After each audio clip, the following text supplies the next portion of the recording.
In the image of God. దేవుని స్వరూపం మరియు పోలికలో ఉన్నావు నువ్వు. చచ్చిన దాన్ని నువ్వు తినవు. యు హ్యావ్ డిగ్నిటీ, గౌరవం కలిగి బ్రతుకుతావు నువ్వు అని అన్నారు. అలాగేయా అన్నాం. మన జీవితాలు ఒకటి తర్వాత ఒకటి మెల్లిమెల్లిగా దేవుని రాజ్యం వైపుకు మారటం. ఆంధ్రజోగిని యాక్ట్ 1986లో ఎన్టీ రామారావు గారు తీసుకొచ్చినట్లుగా మనకు చరిత్ర చెబుతుంది. కానీ 1930 చిల్లరల్లోనే ముత్తులక్ష్మిరెడ్డి గారు మెడ్రాస్ ప్రెసిడెన్సీలో ఉన్నటువంటి విధాన సభలో నిలబడుకుని ఆ రోజుల్లోనే ఆమె ఈ యాక్ట్ను ప్రవేశపెట్టింది. దానికి కారణం ఆమె వెనక పనిచేసినటువంటి క్రైస్తవ మిషనరీ సంఘాలు. ఆంధ్రజోగిని యాక్ట్ అంటే అర్థం ఏమిటి అని అంటే, మనలో మన పూర్వీకుల్లో కొంతమందిని అర్ధనగ్నంగా వాళ్ళు పెళ్లిళ్ళు చేసుకోకుండా పిల్లలను కంటూ ఉంటూ అర్ధనగ్నంగా డాన్స్ చేసేటటువంటి, నాట్యాలు చేసేటటువంటి దేవదాసి వ్యవస్థ. ఆ వ్యవస్థలో స్త్రీలను భయంకరమైన నీచంగా చూశారు. ఆ పరిస్థితుల్లో క్రైస్తవ ఆలోచన, మనిషిని మనిషిగా గుర్తించినటువంటి వ్యవస్థలను చెరపట్టి క్రీస్తు పాదాలకు తీసుకుని వచ్చే ఆలోచన. 1835లో అందరికీ ఇంగ్లీష్ ఎడ్యుకేషన్. 1795లో శూద్రులకు సైతం ఆస్తి హక్కు. ఇప్పుడు ఎవరైతే పెద్ద కులాల వాళ్ళం మేము అని చెప్పుకుంటున్నారో వారు కూడా శూద్రులే. వారికి ఆస్తి హక్కు ఉండేది కాదు. వారు పండించిన పంట పైన వారికి హక్కు ఉండేది కాదు. అది తీసుకొచ్చి ఇచ్చింది క్రైస్తవ సమాజం. 1773లో అందరికీ సమానమైనటువంటి న్యాయం. 1833లో పిల్లలను చంపకూడదు అన్నటువంటి చట్టం. 1913లో అందరికీ ఎడ్యుకేషన్. 1913లో స్లేవరీ అబాలిష్మెంట్ యాక్ట్ అంటే మానవులను బానిసలుగా అమ్మటానికి, కొనటానికి, క్రయ విక్రయాలు చేయటానికి వీలు లేదు అన్నటువంటి ఆలోచన. ఇదంతా కూడా క్రైస్తవ సమాజం వేళ్లకు లెక్క పెడితే ఎంతమంది ఉంటారో అంతమంది ఉన్నటువంటి క్రైస్తవ సమాజం మాత్రమే ఈ దేశానికి ఒక బహుమతిగా ఇచ్చింది. ఈరోజు మీ పిల్లలు చదువుకుంటున్నారు, క్రైస్తవ సమాజం చేసినటువంటి పని. ఈరోజు మీ ఆడపిల్లలు చదువుకుంటున్నారు, క్రైస్తవ సమాజం చేసినటువంటి పని. ఈరోజు మీరు రాయి దగ్గర, రప్ప దగ్గర కాళ్లను చేతులను నరుక్కోవటం ఈరోజు చట్టరీత్యా నేరం. అది క్రైస్తవ సమాజం తీసుకొచ్చినటువంటి విప్లవం.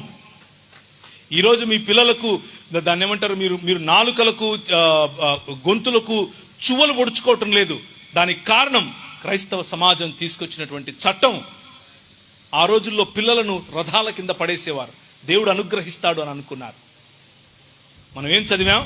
అవి కళ్ళుండి చూడవు, నోరుండి మాట్లాడవు, వాటి యందు విశ్వాసం ఉంచి వారు అలాంటి వారే అవుతారు. సొంత పిల్లలను చంపుకునే సమాజములో మనం బ్రతికాం.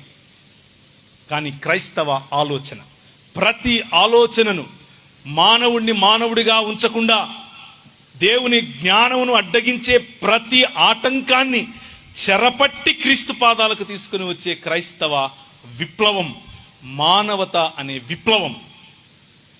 మతం కాదు. మతం మతం మతం మతం అని చాలా మంది చెబుతూ ఉంటారు. మన వాళ్ళు ఇది మతం అనుకుని మతంలో బతికేద్దామని అనుకుంటారు. ఆ మతాన్ని నమ్ముకుంటే మహా అయితే మీకు 3 పూట్ల భోజనం పెడుతుంది. కానీ ప్రభువు కొట్లాడిన వాళ్ళు ఈ ప్రపంచంలో ఎవరైనా ఉన్నారా ఆయన 33 సంవత్సరాల పరిచర్యలో అంటే మత పెద్దలే.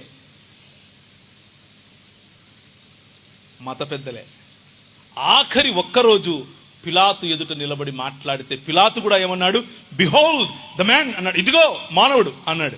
నిజమైన మానవుడు, అధికారాన్ని ప్రశ్నించే మానవుడు, నిజమైన మానవుడు, మనిషిని మనిషిగా గుర్తించే మానవుడు, నిజమైన మానవుడు, ప్రేమంటే ఏంటో నేర్పే మానవుడు, నిజమైన రాజు తన చొక్కా విప్పి తన శిష్యుల కాళ్ళ దగ్గరికి వచ్చి నీ కాళ్ళు కడగనా అని అడిగే రాజు. ఆయన రాజ్యం వచ్చేసింది అని ప్రకటించినటువంటి రాజు. ఆ రాజ్యం వచ్చింది అని మన దగ్గరికి మోసుకొని వచ్చినటువంటి ఆ రాజ్య ప్రతినిధులు, ఇదిగో మీరు ఈ రాజ్యంలో పాల్గొనండి అని చెప్పాల్సినటువంటి ప్రతినిధులు ఇక్కడ కూర్చుని ఉన్నారు. దిస్ కింగ్డమ్, ఈ రాజ్యం ఇంతింతై మహాపర్వతమై ఏ చేతి సహాయము లేకుండా తీయబడినటువంటి రాయిల రాజ్యాలను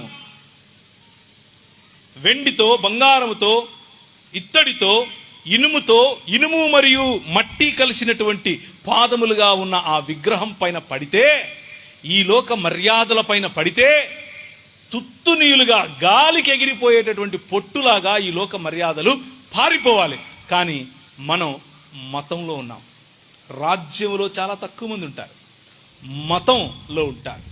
వారు ఒక సిస్టమ్ క్రియేట్ చేసుకుని, వారికి ఒక రాజును ఎన్నుకొని ఆయనకు పాస్టర్ అని పేరు పెడతారు. వారికి ఒక రాజ్యాన్ని ఏర్పరచుకొని దానికి ఒక డినామినేషన్ అని పేరు పెడతారు. బయట ఏ సిస్టమ్స్ అయితే ఉన్నాయో అవే సిస్టమ్స్ మనము తెచ్చుకుంటాం. అదే కుల ప్రాతిపదికన సంఘాలు, అదే మత ప్రాతిపదికన విభజన, మనిషిని మనిషిగా చూడలేనటువంటి కళ్ళు, మనిషిని హక్కునకు చేర్చుకోలేనటువంటి, ఆప్యాయతలు లేనటువంటి, గౌరవం లేనటువంటి, స్త్రీ పట్ల గౌరవం లేనటువంటి, చిన్న చూపులు చూసేటటువంటి అదే మానవ సమాజం. దానికి ఒక పేరు పెట్టి క్రైస్తవం అంటున్నాం. Shame on us. మనం సిగ్గుపడాలి. ప్రభువు పిలుపు భూమ్యాకాశములను ఐక్యపరిచేటటువంటి క్రీస్తు పిలుపు నూతన సృష్టిగా మారటం, దినదిన ప్రవర్తమానముగా ఆయన స్వరూపములోనికి నిజమైన మానవుడిగా ఎదగటం, నీ పక్కన వాడిని గౌరవించగలగటం. ఇంట్లో చెట్టు ఉంటుంది, పైన స్టార్ ఉంటుంది, కానీ అమ్ముండదు. పండుగ వస్తుంది, చెట్టు ఉంటుంది, అరిసెలు ఉంటాయి, స్టారు ఉంటుంది, అమ్ముండదు. అన్న ఉండడు, పక్కింటోడు తిన్నాడా లేదా అన్న స్పృహ ఉండదు. ప్రభు అంటాడు, నేను నీ దగ్గరికి వచ్చాను, నాకు చలి పెడుతుంటే నువ్వు కనీసం నాకు బట్టలు లేదే, నాకు ఆకలి అవుతుంటే ఇంత పిడిసి అన్నం పెట్టలేకపోయావే, నాకు దాహం అవుతుంటే నీకు నీళ్ళు ఇవ్వటానికి బరువు అయింది. నువ్వెప్పుడు వచ్చావు ప్రభు? నువ్వు వస్తే అసలు నేను నా ఇల్లు అమ్మేసేని ఇచ్చేద్దాను కదా నీకు. నేను వచ్చాను. అవర్ కింగ్, మన రాజు ఎవరితో ఐడెంటిఫై చేసుకుంటాడు అంటే, మనలో బడుగు బలహీన వర్గాలతో ఐడెంటిఫై చేసుకుంటాడు, మనలో విరిగి నలిగిన హృదయాలతో ఐడెంటిఫై చేసుకుంటాడు, మనలో పేదల పట్ల ఆయనకు కనికరం, మనలో బీదల పట్ల ఆయన హృదయం, మనలో మానవులను తిరిగి మానవులుగా చూడాలి అన్న ఆయన తపన. మీకు అదే స్ఫూర్తినిచ్చి వెళ్తారా? సర్వ సృష్టికి ఈ సువార్త, రాజ్య సువార్త ప్రకటిస్తారా అని పిలుస్తున్నాడు. Now the question is yours. మీ దగ్గర సవాలు నేను విడిచిపెడుతున్నాను.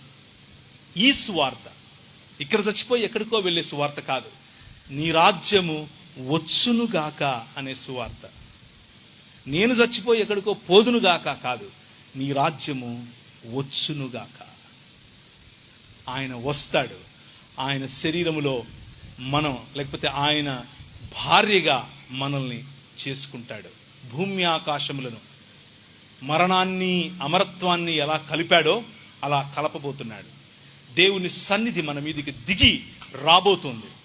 ఆ సన్నిధిలోనికి నువ్వు నేను బ్రతకాలి అనంటే, ఈ ప్రపంచాన్ని దేవుని నివాస యోగ్యముగా మార్చగలిగేటటువంటి శక్తి ఏ చేతి సహాయం లేకుండా తీయబడినటువంటి ఈ రాయికి ఉంది, దేవుని సంఘానికి ఉంది. దేవుని సంఘంలో భాగంగా ఉన్నటువంటి నీవు దేనికి దాసోహమయ్యావు? చదువుకా, ధనానికా, అందానికా, కులానికా, మతానికా, స్త్రీ అన్నటువంటి గర్వమా, పురుషుడు అన్నటువంటి గర్వమా? దేనికి దాసుడు అయ్యావు? దేవుని స్థానంలో నీ డినామినేషన్ ఏమైనా ఉందా? దేవుని స్థానంలో నీ గర్వం, నీ అహంకారం, నీ కులం ఇవేమైనా ఉన్నాయా? నువ్వు చేసుకున్న సిస్టమ్స్ వంటి వాడివే నువ్వు అవుతావు. నీ మనసు మార్చుకుని క్రీస్తు వైపుకు చూస్తే నిజమైన మానవుడు ఎలా ఉంటాడో నీకు కనిపిస్తాడు. ఆయన ఎవరిని చంపలేదు, ఏ రోజు కత్తి పట్టుకోలేదు, కానీ ఆయన హృదయాల నేలే రాజు. ఆయన ఏనాడు బడికి వెళ్ళలేదు, కానీ ప్రపంచంలో ఉండే యూనివర్సిటీస్ అన్నీ ఆయన గురించే మాట్లాడతాయి. ఆయన ఏ రోజు జెండా పట్టుకుని ఎలక్షన్లలోకి వెళ్ళలేదు. కానీ ఆయనను మించిన నాయకుడు ఈ ప్రపంచంలో ఇంకా పుట్టల. ఆయన ఏ రోజు ఒక మాట ఎవరిని గద్దించిన వాడు కాదు, కానీ ఆయన మాట హృదయాలను ఛేదిస్తుంది. ఆయన ఏ రోజు ఎవరిని చూసి మత్సరపడలేదు, జలస్గా ఫీల్ అవ్వలేదు. కానీ ఈ ప్రపంచంలో ఉండే పెద్ద పెద్ద నాయకులు సైతం ఆయన్ను చూసి జలస్గా ఫీల్ అవుతారు. ఏంటి 3 సంవత్సరాల్లో ఇంత ఎలా చేశాడు అని. ఒక్క మనిషి నేను మనిషిగా బ్రతుకుతాను అని నిర్ణయించుకుంటే జరిగేది ఇది. అదే మనిషి నేను దేవుణ్ణి అవుతాను అంటే మన పర్యవసానం మరణం. మతం నిన్ను దేవత్వం వైపుకు నడిపిస్తానంటుంది, రాజ్యం నిన్ను మనిషిగా మారుస్తాను అంటుంది. ఈరోజు రాత్రి నిజమైన మానవుడైనటువంటి యేసు క్రీస్తును పోలిన జీవితంలోనికి రావటానికి నీకు ఇష్టం అయితే మనసులో ఒక చిన్న నిర్ణయం, యేసును గురించి ఇంకా ఎక్కువ తెలుసుకుంటాను, ఈ క్రైస్తవ సమాజం గురించి ఇంకా ఎక్కువ తెలుసుకుంటాను. కనిపిస్తున్న క్రైస్తవ సమాజం కాదు, యేసు నిర్మించిన దేవుని రాజ్యం అనే సమాజం. చిన్న నిర్ణయం మీ జీవితాలను మార్చేస్తుంది.